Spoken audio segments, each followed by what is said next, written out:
Hey, everybody. I'm Kate Byrne, and I'm your host for today's Poets and Quants, or P&Q, Perspectives.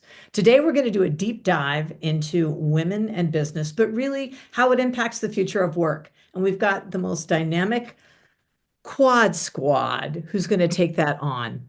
We've got Lee Toast, who's from USC, the Vice Dean of USC Marshall. She's going to really kind of take a little bit of an exploration of how purpose-driven leadership is transforming business education. We've got Olivia Glick, who's a senior consultant at E&Y, and she's a recent grad. So we're going to have the real story from people actually living it and bringing fresh perspective on exactly what's taking place from and applying a cross-sector strategy and early career leadership point of view. We've got Allison Elias, who's the professor of UVA Darden. She's going to offer deep insight into gender, power, and the evolving narrative of women in business, future of work in general. And then Ashley Lautzenheiser, who's the director of Forte Foundation. She's going to be talking quite a bit about and highlighting the rising pipeline of pre-MBA women and getting them ready to make their mark. And at the end of the day, it's really about future of work and what it's all looking at. So, ladies, I kind of want to start with a frame of, as we're rethinking the future of work, what are the leadership skills that each of you really think are going to matter the most beyond technical expertise? And first off, too, welcome. I always get super excited and I dive right in.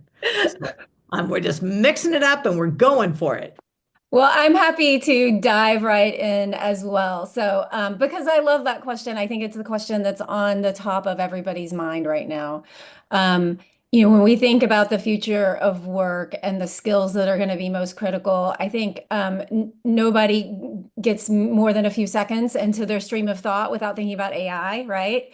And so in a sense, the advent of AI and its importance in business sort of um, gives us a little bit, there's like an obvious part of the answer to this question, right? And then there's the sort of more nuanced and more substantive side of it. So with AI, the obvious part is that the human skills, human leadership skills are going to be just the really critical foundation that differentiates both organizations that are performing well and individuals who are high performers within those organizations, right? So, every MBA program, every organization is going to be really focused on how do we develop human leadership skills to advance, our students and our organization.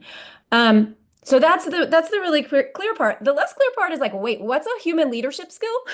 Right? I had a really interesting conversation earlier this week with one of our faculty members who's just like at the forefront of AI. And what he was describing to me was the way in which AI is getting really good at, if you give it some knowledge, right? You give it a paper, you give it some information, and ask it to take this information and this knowledge from where it is now to sort of like an operational plan. AI is getting really good at that. And so, you're going to obviously there's the technical skills that we'll all need to understand and evaluate like how AI, the information AI is giving me, is this good? Is this strong? So we have to be able on the technical side to evaluate what we're getting out of AI. But then on the more human leadership side, we actually need to understand that knowledge in the first place. Do we have a meaningful understanding of psychology and sociology and how people interact that will allow us to understand the right sort of inputs into that system?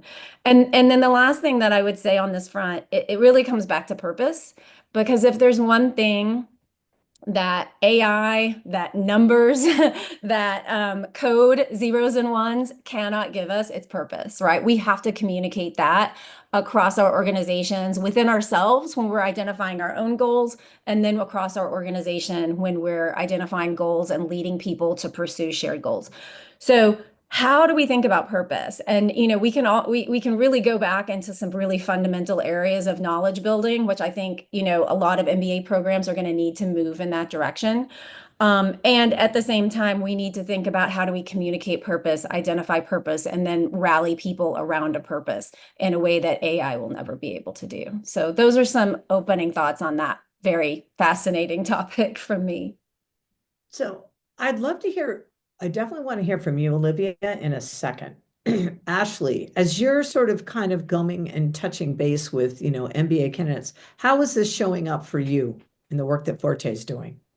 Yeah, Lee, I loved what you were talking about because when I thought about this, I was thinking when you need to motivate or inspire, that is a human leadership skill. That is, for now, not something that can be replicated by any sort of technology to,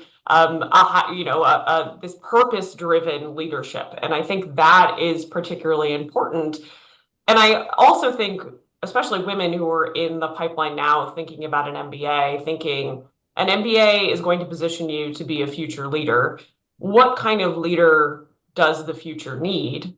And the future needs more leaders that are purpose driven, that are motivating and inspiring to face challenges that we don't know about yet. I think that's a lot of this is there's so much uncertainty. We don't know what tomorrow brings. And so people are thinking, when I need to be a leader, I need to be able to help my peers and my company, those around me navigate change that we haven't anticipated yet. And so I think that, Lee, I loved what you said. And I think that is a really good call to action for candidates that are thinking about their place in business in the future. Olivia, let's go to you now, because I'd really like to hear. That's all great and I think terrifically said and well put. How is that put into action in the workplace real time? Because you've been what you graduated 2023 and now bam, the last 2 years, very different workplace for you. Yeah, 100% a different workplace. From before I started my MBA, where I was in person every day going to the office, now I'm virtual. And so I think, I was just off a call with one of my favorite partners who's a female, and me and one of the other senior consultants, we were just talking after how much we love her as a leader because she brings so much empathy, emotional intelligence. She brings a person, her personal to how she leads. And so it makes us a lot more motivated. I think actually this is kind of what you're talking about, but it makes us more motivated to bring our best selves, bring our best work to her. You can tell she's hustling, she's putting 110%. She's very candid about that. And I think that authentic nature and how hard she's working, but then how excited she is to hear about what we're working on. Also, though, what we're doing on the weekends, how we're feeling. Like, I think she's good at balancing both those things that it just emphasized to me, and something that I had learned during business school, that you could be the smartest person in the world, but ultimately what gets you further, I think, is the ability for people wanting to work with you. And so being able to be relatable, have a connection it's actually not something that some people have naturally. And I think it's so important, though, that for business leaders to try and cultivate that, because that's how you garner excitement and support and motivation from a team. And that ultimately, to me, is like what makes a great leader. So that's how I've seen it show up since I've graduated. Terrific. And so Allison, from your vantage point, with that notion of, shifting expectations and work-life integration and such, especially in, post-pandemic world, from your vantage point, what kinds of workplace norms are being reimagined and why it's a two-parter. And what might we still be clinging on to unnecessarily? And then how are business schools and companies trying to kind of shift and make that all change?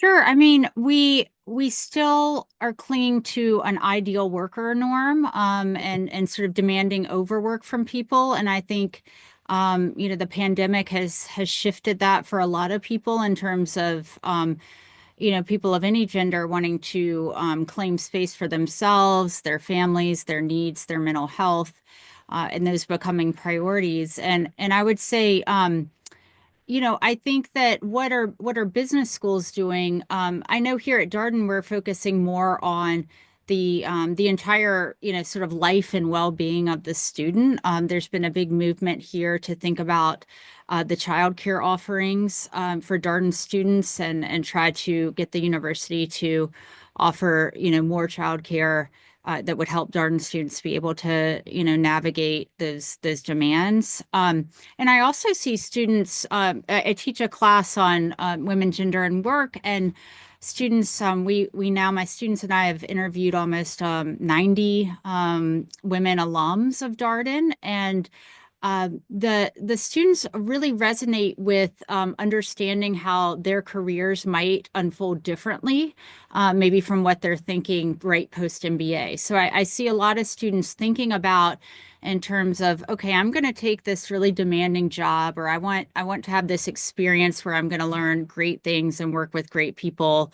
But then, I'm already thinking about the next step after that. And like, I don't want to be working those kinds of hours forever. And so I see more MBA students interested in thinking in terms of the steps and how they might, leverage that post-business school time to get the experience and networks they need, and then try to kind of move in another direction that might satisfy, their whole self. Terrific. Ashley, how is that resonating with you and sort of how you're prepping folks as they're getting Yeah. ready? I mean, my And question, I guess, is it okay to be vulnerable and show up with, oh my gosh, here's a big fail moment?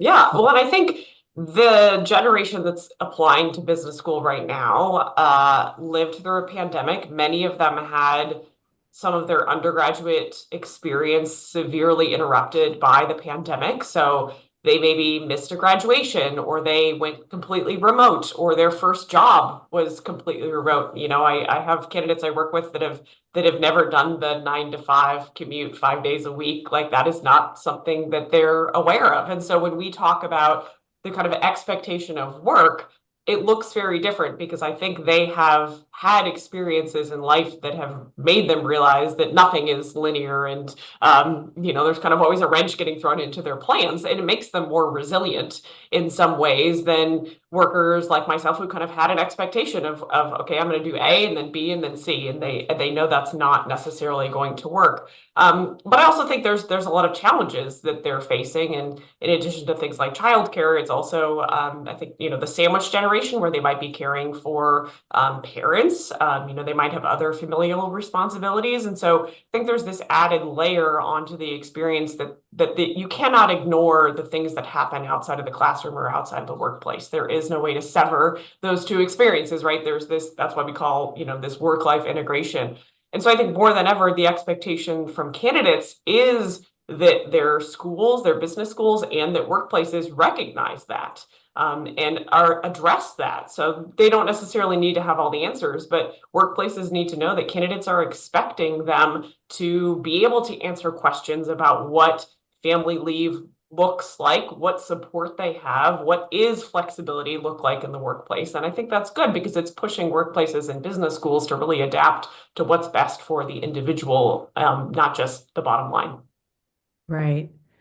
I'd love to So, build on that just a little bit, if you don't mind, because everything that you guys just described, I think is super important, and it's something that I struggle with all the time, because on the one hand, yeah, these norms are changing, and they're changing really quickly. And in many ways, we want to celebrate them, right? Like, we want to say, yes, you should be able to sort of, have a more balanced life. We want the world to look like this. We want this to be the case.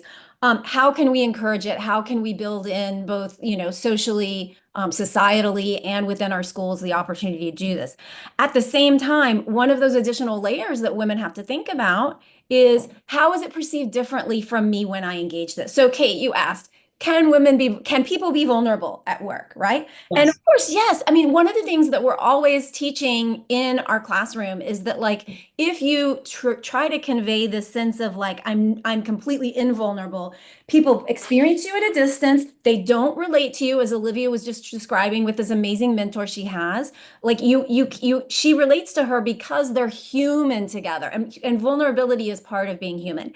At the same time, what do we really know about the extent to which that is better or worse advice for women than men to be vulnerable? When can you be vulnerable as a woman versus as a man? So the truth is, as far as I am aware, there's not an actual there's not knowledge on that, right? Like, I'm working with a PhD student right now on exactly that research question, right? When we express vulnerability in the workplace as a woman versus as a man in this type of situation versus this, how are we perceived differently? And so that's actually the kind of knowledge that I'm describing that we really want to get people to understand, during their time in business school. So then they can take that knowledge, and as they go out into the world to implement these connections and these human relationships, they're really kind of attending to some of this additional layer of complication. So yeah, I think that's a really important thing to consider.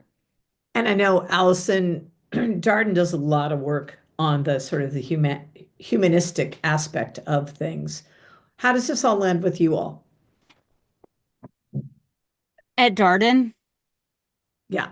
Yeah, I think there is that reservation that some women or, historically marginalized people feel about, being vulnerable, and that they're sort of trying to get into spaces where they have been excluded before. And so they want to make sure that they put forward the sort of competence and commitment that has, traditionally been required for certain jobs. And so I think that this is a struggle, for students in business schools, and trying to navigate that is a whole lot of work. In addition to, recruiting and getting classwork done, is trying to figure out, what type of sort of image or identity you want to put forward to your peers, to recruiters, and out there in the world. So I want to talk about and get a little personal since we're talking about being vulnerable. Each of you, who has had a linear trajectory? Have you all been linear, or has it been more ziggity zaggity, the winding road? Right? So I think that's one of the biggest myths we got to clear up from the get-go, because I have yet, well, there's two people that I know, and they're more sort of engineering aspects, who have been driven that way. So given that, and that, does that make you less, or it doesn't make you less ambitious, right? Does it make you, in fact, more fluid, more responsive to the context and the situation? Perhaps, maybe even, dare I say, a bit more resourceful. So, what are business schools doing to help ensure that that that people have those skills? And Olivia, I'd like to hear from you first, because you're right now just jumped in the thick of it. And how have you found that? Like, are you doing with E&Y? Was that what you thought you'd always do? And or are you doing things you always knew? Oh my gosh, when you were 5, I want to be at E&Y.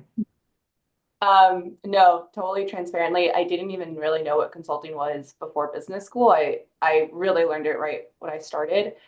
I definitely have had not a clear career trajectory. I started out in retail as a buyer, and then ended up on an innovation team, and then ended up at business school thinking I'd go into product management, and now I'm in consulting. And I feel like, my goals for the future are not necessarily I want to be a partner at my consulting firm. I know I still will have to zigzag as I make my way through that. And what I gained from business school, one of the biggest things was the confidence in myself to believe that I have the ability to kind of pivot and make those changes throughout my career. Business school, I feel like there's so many different experiences through case competitions, through the ability to run your own club, and leadership opportunities through this, even your classes. You're basically forced into a totally unknown problem, and you have to learn how to solve it, and you don't really have a playbook on how to solve it. And so it helps you build confidence in yourself of, oh, it's not really about having the exact experience that makes me prepare for the situation. It's about having the resource, being resourceful enough, and being tactful enough, and knowing how to get smart quick to solve the problem. And I think that's now kind of how I've thought about my career going forward. Is I don't know if I need the exact technical skills for my next steps, but I do feel like one thing I've learned a lot about myself is that I'm really smart, and I can really trust in myself to learn something, and I know the resources to get smart to do that. And I think through the experiences of business school, like I said, there's so many different ways that challenge you in that way, that's what gave me the confidence, and that's what's changed how I think about my career. Can I just say, the music to my ears and the warmth of my heart in hearing you unabashedly just saying, I know I'm smart. God, because I'm just saying, especially my era, and my mom is, God bless you, Mom, is like doing cartwheels up there. So that's the kind of thing that just gives, I'm just so happy and excited because, you really will do extraordinary things. So Lee, how does that resonate with you? And Oh, like, well, you may have seen me smiling and nodding the whole time too, because I love one of my favorite things is to hear from our current students and alumni how the academic experience and the co-curricular experience helped them. So, one of my favorite things that Olivia just said was, "I learned how to get smart quick." I mean, I don't think you can succinctly say any better than that. One of the biggest benefits of business school. And, Kate, you were asking sort of about how do we empower people to have that zigzag or to have that pivot. and own it. And yeah, and own it, be comfortable with it, understand where they want to go, be okay with that, and say, okay, here's how I'm going to get there. And there's so many things. I think, if you look at business school, if you look at the MBA 10 years ago, people were coming to elevate their career. This is what I need to do to get my next promotion, right? I'm going to stay in the same company, or I'm going to go maybe a little bit to a different company, same. If you look at who's coming to business school right now to get an MBA, 90% or more are pivoting either across industry or function or both. And they're also being asked to recruit by great firms on day one of orientation. I kid you not, the last 2 years, every day one of orientation, I've had new students come up to me and say, Dean Toast, could we leave a little bit early on such and such day? There's an event downtown for recruiting. And I'm like, are already recruiting. You got to get smart quick, right?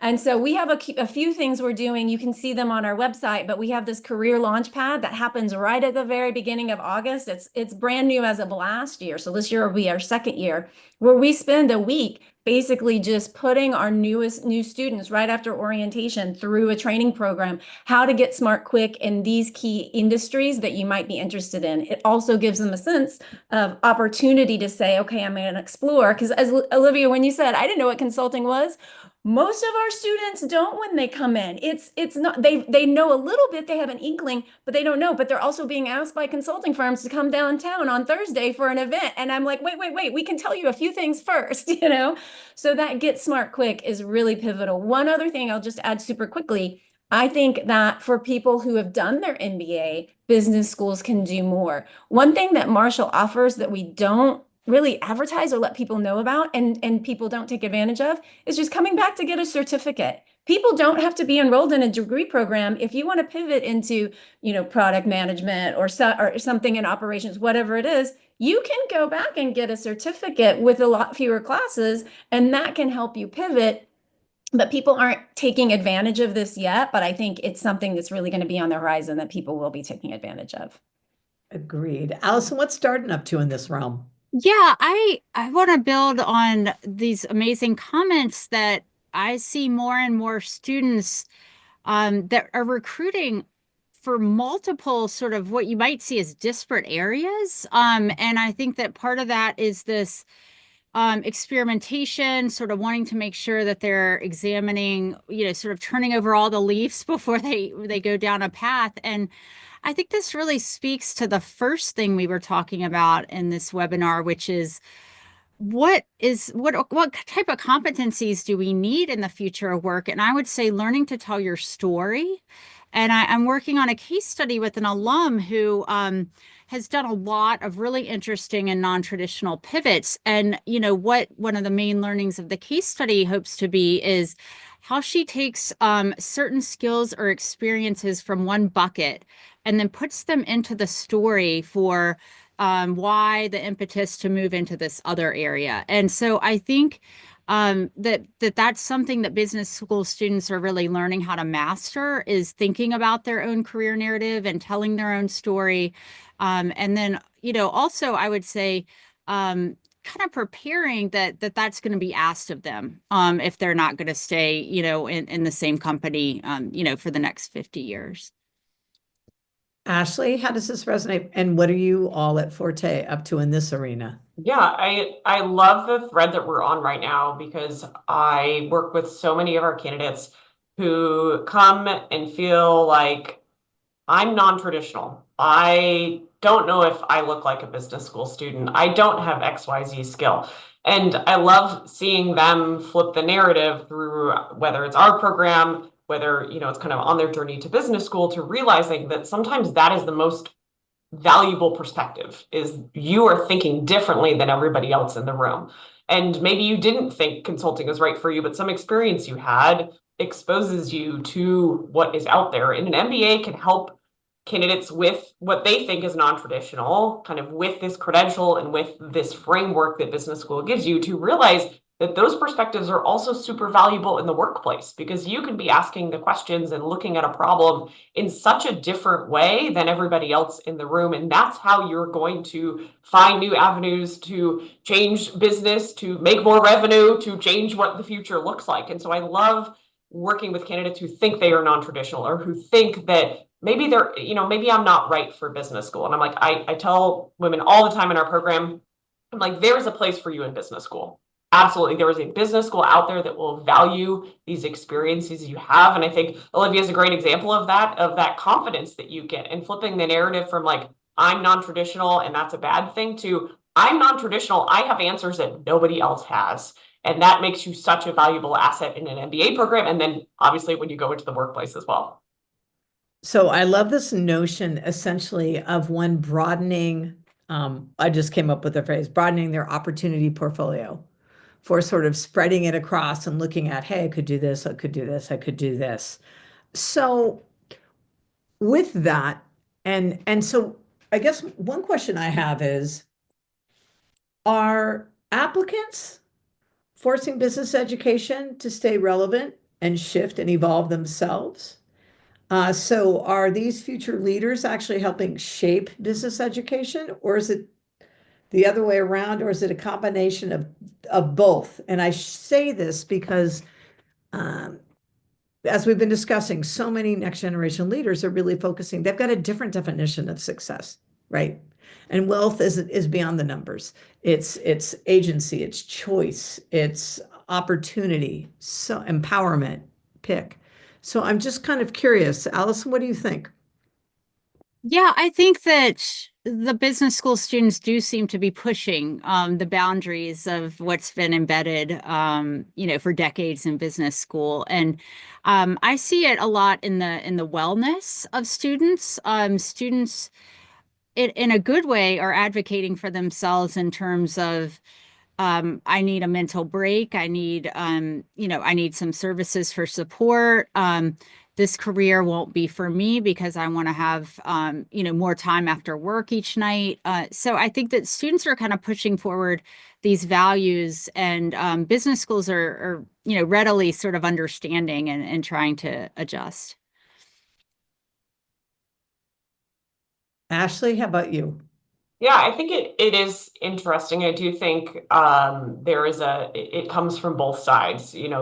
Students are there to somewhat be shaped by the business school experience, but business schools need to adapt and change. And they adapt and change to their students. They also adapt and change into what's happening in the workplace. I think it's always interesting. It comes up, I feel like every couple of years, there's this idea of like, is an MBA still relevant? And I always laugh when that trend comes up, because I feel like as I said, comes up. There's always a couple of headline articles. And I like that. I like that there's scrutiny on this degree, because every time you should always be asking if spending six figures on a degree is worth it. Yes, you should absolutely ask those questions. But it's great because the degree that you're getting today, the MBA of today, in some ways is the same as an MBA that people got maybe 30 years ago, and also in some ways is so different. I guarantee the classes, half the classes you take are the same, right? You still got to learn accounting, you got to learn economics, you got to learn statistics, right? But you're not taking a class on the future of AI 30 years ago, but I guarantee you are today, and I guarantee it's influencing the curriculum at a business school. So I love that business school is constantly changing and evolving, I think more than any other graduate degree out there, but I also love that there's still some fundamental pieces of an MBA and a business education that will not change. And I think that's good. I think there's good to always have that push-pull there of what is really essential and what do we need to be adapting. So, Allison, I wanted to actually tap you a little bit about some of the research that you've got around value shifts in terms of generational shifts, especially around women, around what leadership looks like and should look like. Or I hate the word should, could, would be at its best moment. Lee, I'd like to get your take on this too. I mean, from the interviews we've conducted, we definitely are seeing generational shifts in what you mentioned earlier about defining success, and in terms of success looking more like agency, time, ability to take care of oneself, and spend time with people that you love, or spend time doing things you love. And so I would say I definitely see those generational shifts, and I think some of it comes also in terms of with students recruiting for so many things, they pick up pretty quickly on which jobs or which avenues might allow them to fulfill their definition of success, or which ones might be sort of a temporary, then require a pivot. But their students are thinking really strategically about this. In terms of how they define success. And I think that it seems different from, students a generation or two ago from what we've been, talking about with, the alumni interviews we've been doing. Lee, what do you see? Thank you. Yeah. It's interesting. I think sort of two components there. Like in terms of the value shift, on the one hand, I see, I mean, actually, I'm going to put it in a little bit of a different way. What I'm seeing the most, we have 5 different MBA programs. So we have the executive MBA program as well, as many schools do. And where I'm seeing the sort of generational value shift is in executives saying, we need you to help us understand how to manage Gen Z. When you've got people at that level where they're in the C-suite or approaching it, versus they're also working with people who are recently out of college, they're a little confused, to put it mildly, right? Because of all of these norms that have been changing so rapidly that we've been talking about. So I think, and this also ties back to the question of do we see applicants shaping the curriculum or the mission of business schools? And I would say absolutely, but I would say at Marshall, I would actually say it's more precisely the students who really end up shaping things. I mean, I'm a big believer in continuous improvement. So Olivia will attest that I would drive her crazy always asking for suggestions of things we can do better. And so what that means at Marshall is that we're really seeking feedback from students all the time. And one of the things that we're actually working on now, because of that feedback from the executive MBAs saying, hey, this generational divide in the workplace is really sort of something we need to understand better and navigate better. We actually, because we have a great undergrad program and great MBA programs, we're actually designing a class next year where we'll have our executive MBAs and some of our undergrads work together, right? And so those are the kinds of things where we can say, we've got to figure out how to navigate this. Let's get our students into the classroom together. Let's get the faculty who understand this the best, and let's see what we can explore. Now, this is a pilot, so it's actually not even a formal class for the executives. It's a formal class for the undergrads and a pilot for the executive MBAs. But that's kind of an example of how we try to just sort of say, okay, what is it you're needing? And how can we respond as quickly as possible? Pilots make responding quickly much easier. Anybody who's worked in higher ed knows that formal changes take forever, but if you can pilot things, it's great. So that's kind of how we try to approach these things. So yeah. Got it. Ashley, you sit in kind of an interesting perch when it comes to this because you see the applicants and you see the schools. What's your take? Yeah, I do like my perch, where I can kind of see, and having worked in admissions and recruiting for 10 years Exactly. on higher ed, I was laughing at what Lee said of, yes, formal change in higher ed can take a while for sure. And I just think it's interesting because, as Lee mentioned, academic institutions are these huge pieces, right? You might have a graduate business school, you have an undergraduate business school, you're a part of a larger university. And I think there's so much power in that of an organization that is there to help educate future leaders. I mean, that's what universities do, to help challenge the thinking that we do in different areas to help us learn more, to help us change who we are. I mean, obviously, I'm a big fan of education, even though I'm kind of like sitting on my perch above it. I think it's such a powerful piece. And I think, especially in times of uncertainty or just kind of the world that we live in nowadays, I think candidates taking the opportunity to really think about themselves and invest in themselves can be really powerful because they're getting the opportunity to not just kind of go to work every day. I think that it is very easy to get caught up in the momentum of work, of just continuing doing what you're doing and expecting, as we talked about, kind of this linear progression. You know, if I show up every day and I give my best, I will get promoted and then I will get to retire and it will be great, right? That is not the world of work anymore. That's not how it's going to happen for anyone. And I think fundamentally taking a step back and doing something like an MBA where candidates are getting to invest in themselves, getting to challenge themselves and challenge institutions, I think makes us all better because more people are having this conversation than just kind of showing up today and checking the box and doing it again tomorrow. So I think I just got on my perch/soapbox about why education is great rather than answering your question, Kate. But All right. No, I think to kind of sum it up, I would say it is in some ways a selfish endeavor, and that is the best thing ever because you're investing in yourself. And one of my favorite things about an MBA program, and I hope Olivia agrees, is it is the other people in the classroom. It is the other people that you're going to get to meet. And by being vulnerable and taking the opportunity to enter something like an MBA program, you're getting to share yourself with other people. And that inherently makes the education better for everyone around you. Yeah, I'm going to suggest a resource to folks because you raise a really good point. We've become addicted to, busyness. So there's this cult of busyness. Allison, you brought up the word, the ideal worker.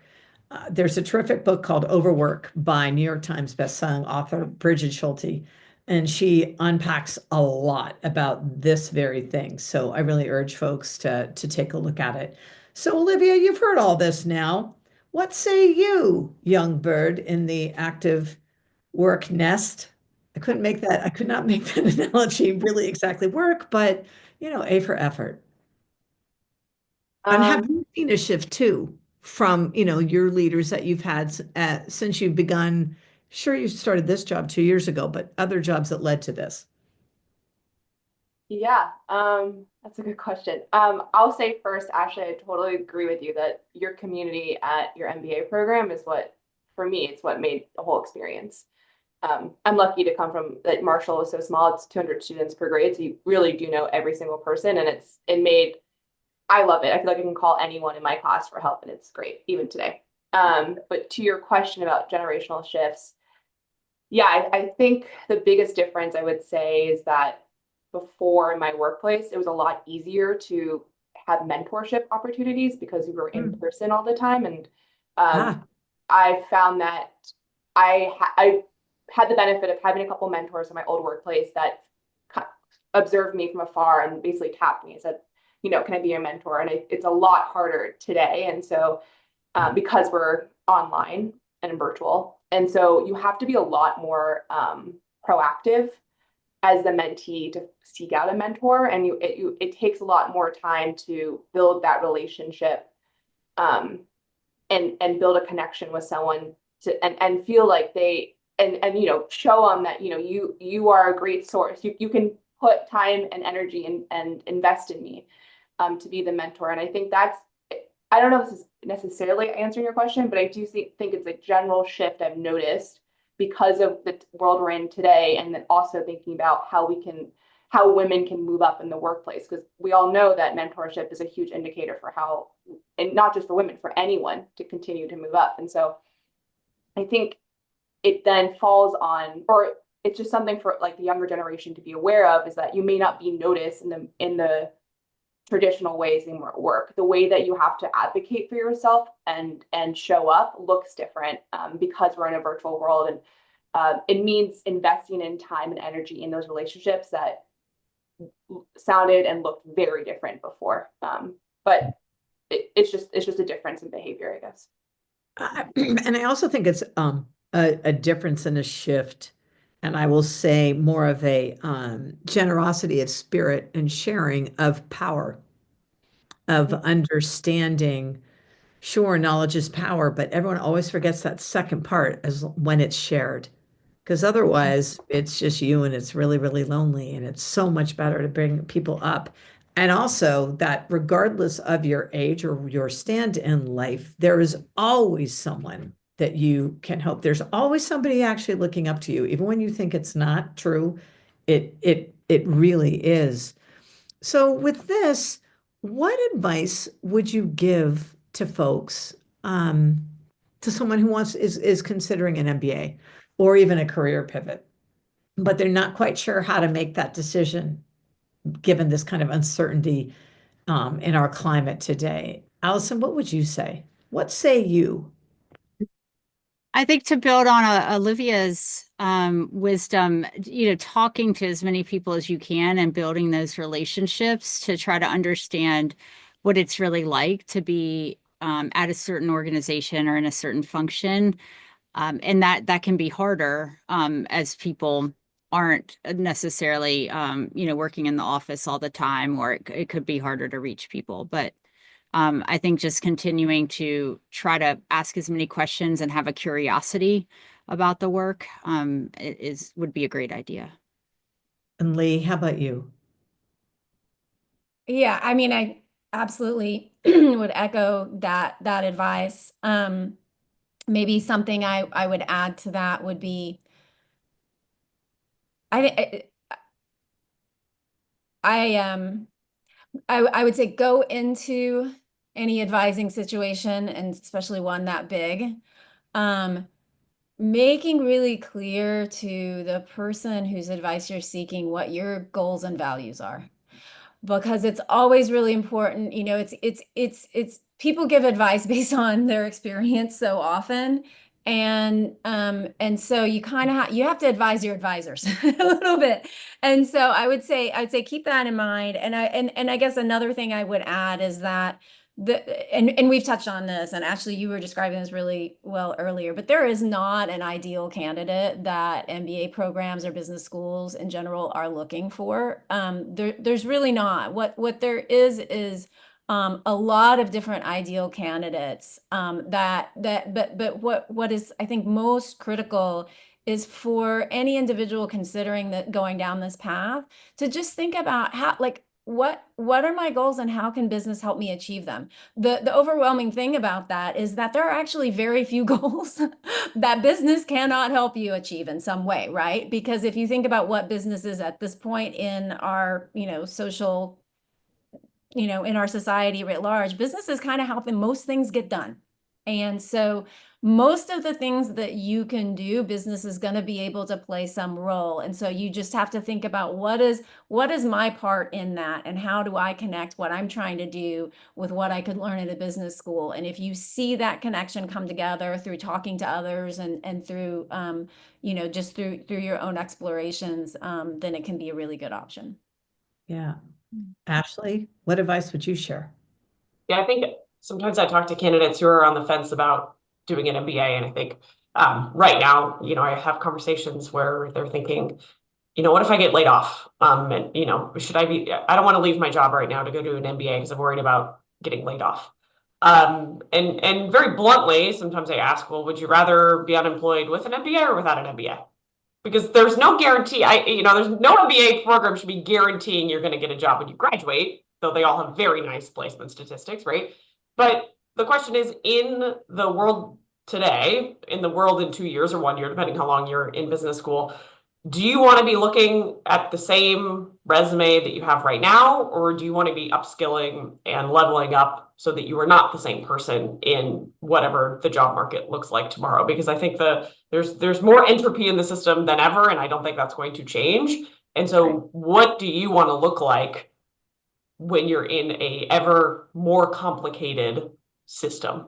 And I think for most people, thinking about it that way changes that mindset of there's always going to be the possibility of bad things happening. And there's always going to be a possibility of tomorrow looking scarier than today. And what are you going to do? What are you going to put in your toolbox to be best prepared for tomorrow? And Olivia, as someone who committed and did it, what say you?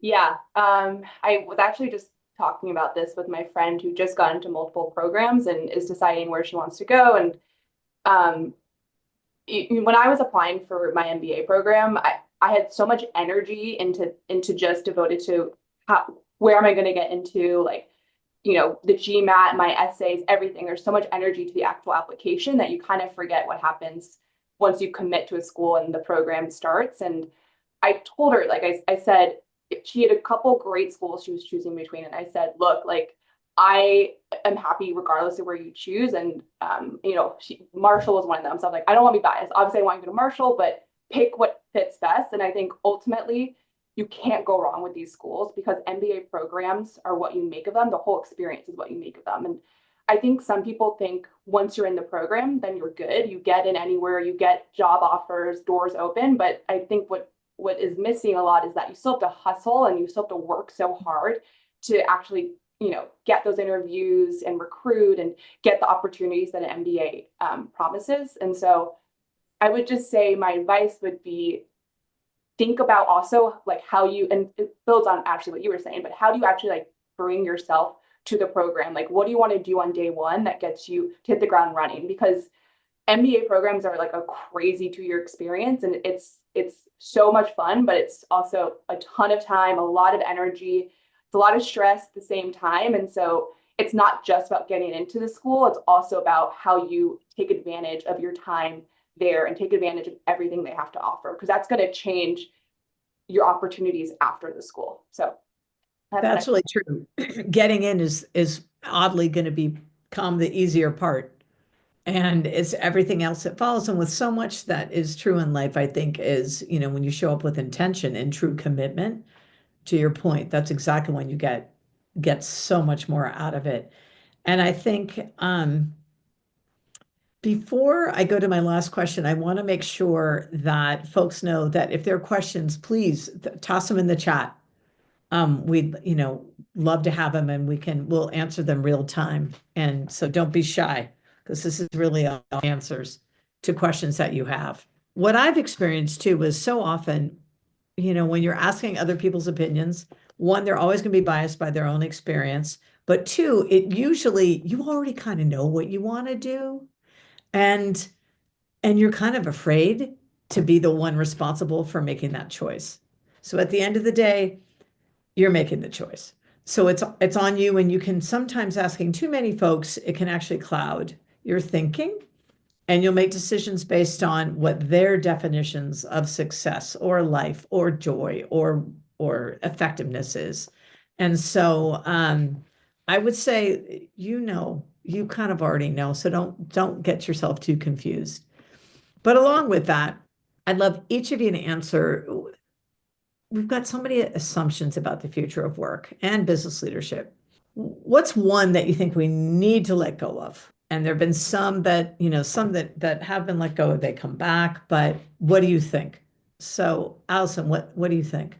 I think that sort of following to sort of build on what you said, following your intuition or what you are sort of thinking for yourself or sort of seeing in your future, that you should doubt that. So I think that a lot of people know, deep down that this is the right move, or they really should be leaving a job. It's not the right fit, or that interview felt a little awkward, or I didn't feel valued. And those are kind of things that you want to listen to yourself and have that kind of inner dialogue really, really speak up and help guide your choices, and not necessarily always rely on external advice or external metrics. Right. Ashley, how about you? I think I'm going to steal mine from something that Lee said earlier, because as I'm thinking about, we kind of, there's so much about what the future of business will look like, and it's going to be data driven, and it's going to be AI, and we think about how technical and, how much technology is influenced. And there's kind of, at first glance, I think it's easy to think that is where the focus should be. And to me, it's almost that the pendulum, to what Lee said earlier, is going to swing the other way. And this idea of what makes us human is going to be the most important aspect of business. It's going to be the things that we can't we cannot outsource to technology, right? It's going to be the things that inherently are so personal and human that are going to be most important. And I think that's the skill set that should not be overlooked, is what, I hate the term soft skills, but those people skills, right? Those are the things that are going to be most important and should not be forgotten in the wave of let's understand AI and technology, but really we should understand that and then know that we're going to need to be more human than ever in business. Right. Lee, what are your thoughts?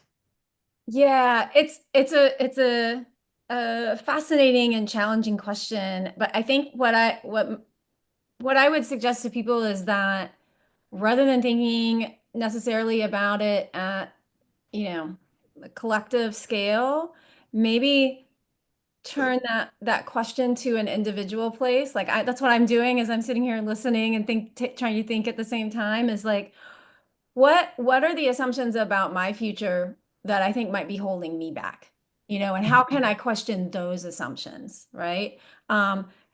And I think, if we identify these assumptions we have about what's holding us back or what's gonna hold us back, then we can say, okay, well, what if I assume that that's wrong? What if that's not gonna hold me back? What might it look like if I overcame that? And then we can start to think a lot more creatively, and that can kind of free us up. So. Yeah. Olivia? I'll say, just from the perspective of a younger person who's often working with higher leadership, something I've learned is that having an opinion, and even if that opinion challenges what leadership thinks, actually can be an asset to you. As long as you can kind of back up your thoughts, you're doing the critical analysis and you're saying, I know you think we should go this direction, but actually here's the perspective I bring, and I think we should go this direction. And basically not always saying yes to something because you are not the leader, like you're on the team. But I think part of what leaders value is when the team is also trying to think critically about the recommendations they're putting forward. And if you feel like, oh wait, actually this might be a problem for X, Y, and Z, I think there's a lot more merit and value to bringing that perspective than just to be agreeable and letting something, maybe a problem, manifest later on. And so that's something I've learned. Absolutely. In fact, I liken it to this panel. Every single one of you brings a different perspective. So, and within, a company, that's the whole point. You need dragonfly eyes, as it were, so you can see the different facets of a problem or opportunity. And so it's really, really important for people to raise their voices. I will also say, it's been said we're in the process of shifting from more of a Newtonian, if you will, which is more linear kind of leadership hierarchy, business driving, blah. And it's becoming much more quantum, if you will, sort of more systemic.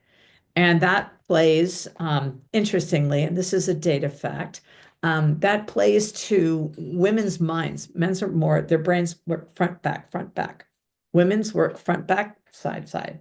So instinctively, that's why for so many eons is the appropriate time period to speak to, we're able to sort of take a look at the higher, the larger meta goal at heart, and then to be able to tap and recruit all the different voices and opinions that we need, or thoughts and leadership aspects, because that's how this big goal is going to happen. And I think, so we need as many people lifting us up and doing the work, because Lord knows, got a lot of work ahead of us. So in closing, what advice would you give? I always ask it because I always love it. What advice would you give to your younger self, knowing what you know now? That's a juicy one, Lee. You want to take it on first? It's not a catastrophe. It could be applied at multiple moments over time, but that's what I would say. It's not a catastrophe. So true. Olivia, because you are young. Well, we all are young at heart. That you are the what's the right word? Like, you control your own destiny. So don't feel like because you've made a path or you've made one choice, that's the path you take forever, that you can always change it. So true. Allison? think I would tell myself that you have the answers and not to negate, gathering information and knowledge and perspectives from others, but then really sitting with that and knowing that like the answer really comes from you after getting that wisdom. That's really true. There's no getting around that. At the end, it is one finger out, three back at you. Ashley. I'm going to say certainly would have loved someone to tell me that the days are long, but the years are short. Some practical advice when you're young, certainly. And I like to remind women in our program, certainly, to bring main character energy. So I think all women should be the main characters of their own stories. Absolutely love that.